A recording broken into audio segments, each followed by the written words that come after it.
સુરત ગ્રામ્ય પોલીસને એક ટેલિફોનિક સંદેશો મળે છે અને ફોન કરનારે જાણકારી આપી કે કોસંબા તરસાડી રેલવે ઓવરબ્રિજ પાસે આવેલા ખાડામાં એક બિનવારસી મોટી બેગ પડી છે। કોસાંબા એરિયામાં સસ્પિશિયસ સુટકેસ મળ્યું છે। નિયરેસ્ટ યુનિટને ઇમિડિયેટલી ડિસ્પેચ કરો। કંટ્રોલ રૂમને આ સંદેશો મળતા નજીકના પોલીસ સ્ટેશનના પોલીસ ઇન્સ્પેક્ટર ભટોળને ઘટના સ્થળે જવાની સૂચના મળે છે। ભટોળ ઘટના સ્થળે પહોંચે છે ત્યારે ગટર માટે ખોદવામાં આવેલા ખાડામાંથી એક સુટકેસ મળે છે। પોલીસ અધિકારી પહેલાં તો એવું માની રહ્યા હતા કે શક્ય છે કે આમાં બોમ્બ હોઈ શકે, છતાં પોલીસ અધિકારી હિંમતપૂર્વક બેગ ખોલે છે અને ચોંકી જાય છે, કારણ કે તેમાં બોમ્બ નહીં, એમાં લાશ હતી અને લાશ પણ એક મહિલાની હતી। તમે જોઈ રહ્યા છો ક્રાઇમ સ્ટોરી બાય પ્રશાંત દયાળ। આ બેગ કોની હતી, આ લાશ કોની હતી અને કોની હત્યા થઈ હતી તેની વિગતે હું તમને વાત કરીશ। વૈષ્ણવજન તો તેને કહીએ જે પીડ પરાઈ જાનાને રે। નમસ્કાર, હું છું તમારો પ્રશાંત દયાળ। વાત કરવી છે સુરતના કોસંબામાંથી મળેલી એક બેગ અને બેગમાંથી મળેલી એક લાશની, અને એ પણ એક મહિલાની લાશ હતી। વાત એવી છે કે સુરત કંટ્રોલ રૂમને એક માણસે ફોન કર્યો અને ફોન કરનારે જાણકારી આપી કે કોસંબા તરસાડી પાસે બની રહેલા રેલવેના ઓવરબ્રિજ પાસે ખાડામાં એક બેગ પડી છે, મોટી સુટકેસ છે। પોલીસ ઇન્સ્પેક્ટર ભટોળ તાત્કાલિક ત્યાં પહોંચે છે પોતાના સ્ટાફ સાથે। ત્યાં ખાડામાં પડેલી બેગ ખોલવાનો તે પોતાના સ્ટાફને આદેશ આપે છે। બેગ ખુલે છે અને બેગ ખુલે છે ત્યારે ખુદ પોલીસ ઇન્સ્પેક્ટર ભટોળ ચોંકી જાય છે, કારણ કે તેમાં લાશ હતી અને લાશ મહિલાની હતી।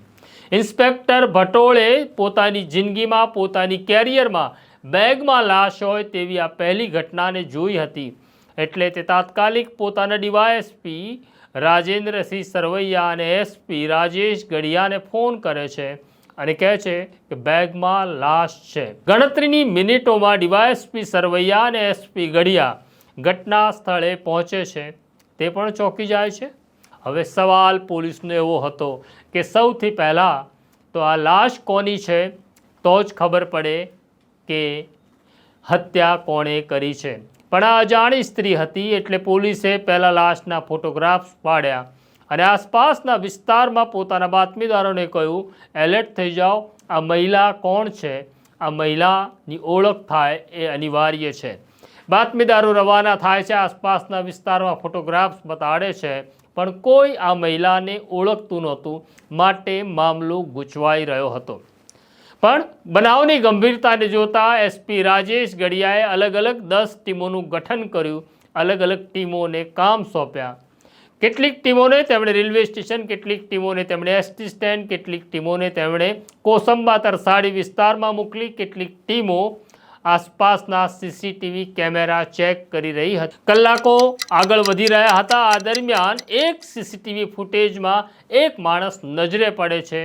તે મોટી સુટકેસને લઈને જતો દેખાય છે, પણ તે માણસની ચાલ અને જે પ્રકારે તેણે સુટકેસ પકડી હતી એ જોતાં એવું લાગી રહ્યું હતું કે સુટકેસ ભારી છે, એટલે તે એ સુટકેસને ઢસડીને જતો હોય એ પ્રકારના ફૂટેજ મળે છે। માત્ર એક જ જગ્યાએ પોલીસને આ ફૂટેજ મળ્યું, તો આ માણસ કોણ હતો એ જાણવું પણ અનિવાર્ય હતું। એક તરફ આ મહિલા કોણ છે તેની ઓળખ થઈ નહોતી, બીજી તરફ આ માણસ જે સુટકેસ લઈને જઈ રહ્યો છે તે કોણ છે અને તે માણસને અને આ બેગ મળી જેમાં લાશ હતી એને કોઈ સંબંધ છે કે નહીં તે જાણવું પણ અનિવાર્ય હતું। એક વખત મહિલાનો ફોટો આવી ગયા પછી જે સીસીટીવી ફૂટેજમાં જે માણસ દેખાય છે તેનો ફોટોગ્રાફ્સ લઈ ફરી ટીમો કોસંબા તરસાડી વિસ્તારમાં ફરી રહી હતી કે આ માણસને કોઈએ જોયો છે, તો કોઈએ જ આ માણસને જોયો નહોતો કે કોઈ ઓળખતું નહોતું, એટલે એક નવી ટીમનું ગઠન થાય છે અને નવી ટીમને સૂચના આપવામાં આવે છે કે આસપાસના વિસ્તારમાં હવે જેને તપાસ કરો કે કોઈ માણસ ગાયબ છે, જો ગાયબ હોય તો તે શંકાના દાયરામાં આવશે અને એ વિસ્તારમાં ફરી ટીમો રવાના થાય છે। ત્યારે તરસાડી ગામના અંબિકાનગરમાં જ્યારે આ ટીમ પૂછપરછ કરી રહી હતી કે તમારા વિસ્તારમાંથી કોઈ માણસ ગાયબ થયેલો છે, ત્યારે એક મહિલા જાણકારી આપે છે, હા એ વાત સાચી છે, એક માણસ ગાયબ છે, અમારી અંબિકાનગરના ફ્લેટમાં જ તે રહેતો હતો, તેનું નામ છે રવિ શર્મા. રવિ શર્મા પણ દેખાતો નથી, તેની સાથે એક સ્ત્રી હતી, એક બાળક હતું, હવે કોઈ દેખાતું નથી. 2 દિવસ થઈ ગયા છે, હવે ત્યાં કોઈ નથી. આ મહિલાની આટલી જાણકારી મળતા તરત પોલીસ સીસીટીવીના ફૂટેજ આ મહિલાને બતાડે છે. મહિલા ઓળખી જાય છે કે આ તો રવિ છે. રવિ લાંબા સમયથી અંબિકાનગરમાં રહેતો હતો. આ સ્ત્રી હજી થોડા મહિના પહેલાં જ અહીંયા આવી હતી, તેની સાથે 2 વર્ષનું બાળક છે. તો રવિની ઓળખ થઈ ગઈ. હવે મહિલા સાથે તેનો સંબંધ છે તેવું પણ પ્રસ્થાપિત થઈ રહ્યું હતું, પણ બાળક ક્યાં છે પોલીસ માટે એ મોટો પ્રશ્ન હતો. થોડી ઘણી જે કંઈ જાણકારી મળી તેના આધારે રવિ ક્યાં કામ કરી રહ્યો છે તેની પોલીસે તપાસ કરી. તો નજીકની આવેલી એક ફેક્ટરીમાં રવિ કામ કરી રહ્યો હતો, ત્યાં પણ પોલીસ પહોંચે છે અને રવિનો ફોન નંબર મેળવે છે અને ફોન નંબરને ટેકનિકલ સર્વેલન્સમાં નાખવામાં આવે છે. ત્યારે પોલીસને ખબર પડે છે કે દિલ્હી તરફ તે પ્રવાસ કરી રહ્યો છે. બસ આટલી માહિતી મળ્યા પછી એસપી રાજેશ ગડિયા તાત્કાલિક દિલ્હી પોલીસને એલર્ટ કરે છે અને દિલ્હી પોલીસની મદદ માગે છે. આ દરમિયાન દિલ્હી પોલીસે ફરીદાબાદ પોલીસને જાણ કરી, ફરીદાબાદ પોલીસે રેલવે પોલીસને જાણ કરી અને પછી ટ્રેકિંગ શરૂ થાય છે.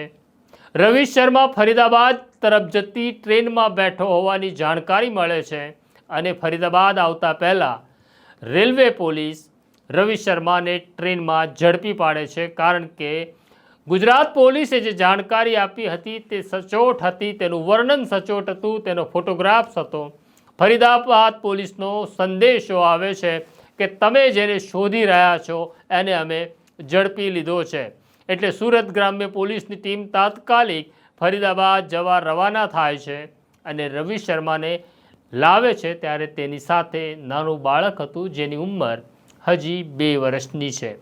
તો હવે તેને સુરત લાવ્યા પછી એસપી ગડિયા અને ડીવાયએસપી સરવૈયા શર્માની પૂછપરછ શરૂ કરે છે. તો શર્માની સ્ટોરી શું છે એ પણ જાણવા જેવી છે. મૂળ ફરીદાબાદનો વતની રવિ શર્મા લાંબા સમયથી દિલ્હીમાં કામ કરતો હતો અને દિલ્હીમાં તેની મિત્રતા થાય છે કાજલ દેવી નામની એક સ્ત્રી સાથે, જેની આ લાશ હતી. કાજલ દેવીની ઉંમર માત્ર 25 વર્ષ હતી. કાજલ દેવીના લગ્ન થયા હતા, એક બાળક થાય છે, પણ પતિ સાથે બનાવ નહોતો સારો, અનબનાવ હતો, એટલે બંને છૂટા પડે છે. કાજલ પોતાના પતિ સાથે છૂટા પડ્યા પછી રવિ શર્માના પ્રેમમાં પડે છે અને તેણે રવિ શર્મા સાથે સંસાર માંડવાનું સ્વપ્ન જોયું હતું.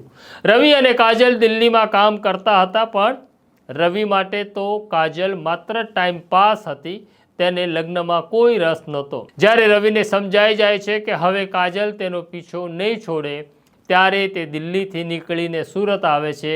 સુરતમાં મકાન ભાડે લે છે, ફેક્ટરીમાં કામ કરવા લાગે છે અને કાજલ તેને શોધી ન શકે, તેને પરેશાન ન કરી શકે, માટે તે તેનો નંબર બ્લોક કરી દે છે.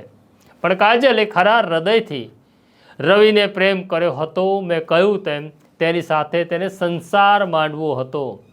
જ્યારે સ્ત્રી પ્રેમ કરે ત્યારે સ્ત્રી પાગલ થાય છે, સ્ત્રી પ્રેમ કરે ત્યારે સ્ત્રી કંઈ પણ કરવા તૈયાર થાય છે. કાજલ રવિને શોધવા માગતી હતી. તેણે કોઈ પણ રીતે રવિ ક્યાં છે તે શોધી કાઢ્યો અને તે સુરત પહોંચી જાય છે. તે આવે છે અને દિવાળી પહેલાં તે ફરી વખત રવિ સાથે રહેવાની શરૂઆત કરે છે. પોતાના 2 વર્ષના બાળકને પણ તે સાથે રાખે છે. સુરત આવેલી કાજલ સતત આગ્રહ કરી રહી હતી કે રવિ આપણે લગ્ન ક્યારે કરીશું. રવિ ના નથી પાડતો. રવિ સમયને ટાળી રહ્યો હતો. આ દરમિયાન છઠ પૂજા આવે છે, એટલે કાજલ છઠ પૂજા કરવા પોતાના વતન જાય છે અને છઠ પૂજા કરી તે પાછી આવે છે. ફરી પેલી રોજની માથાકૂટ, રોજનો કંકાસ શરૂ થાય છે. તે પૂછે છે કે આપણે લગ્ન ક્યારે કરીશું, અને એ ઘટનાને લઈને ત્યારે ઝઘડો થાય છે. આ દરમિયાન કાજલ દેવીનો જે પુત્ર હતો 2 વર્ષનો, તે આંગણામાં રમી રહ્યો હતો.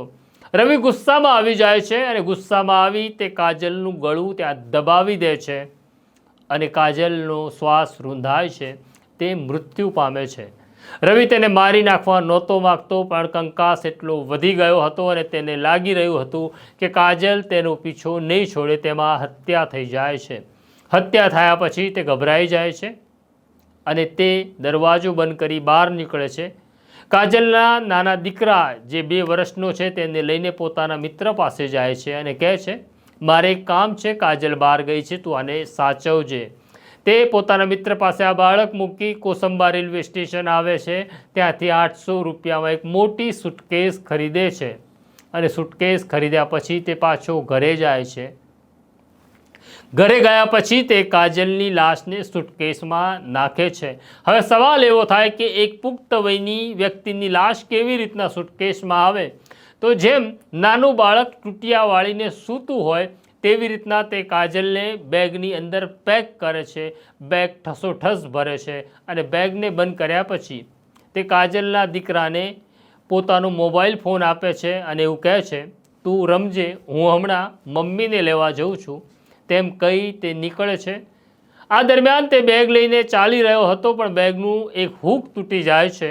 બેગ વજનદાર હતી કારણ કે તેમાં લાશ હતી, એટલે તે બેગને ઢસડીને દૂર સુધી જઈ શક્યો નહીં. માટે તેણે કોસંબા રેલવે ઓવરબ્રિજ પાસે ખાડામાં તે બેગને ફેંકીને તે પાછો ઘરે આવે છે. કાજલના દીકરાને સાથે લઈને તે પોતાના વતન ફરીદાબાદ જવા નીકળ્યો હતો અને ત્યારે જ ફરીદાબાદ પોલીસ રેલવે સ્ટેશન ઉપર તેનું સ્વાગત કરવા હાજર હતી. ત્યાં તે પકડાઈ ગયો.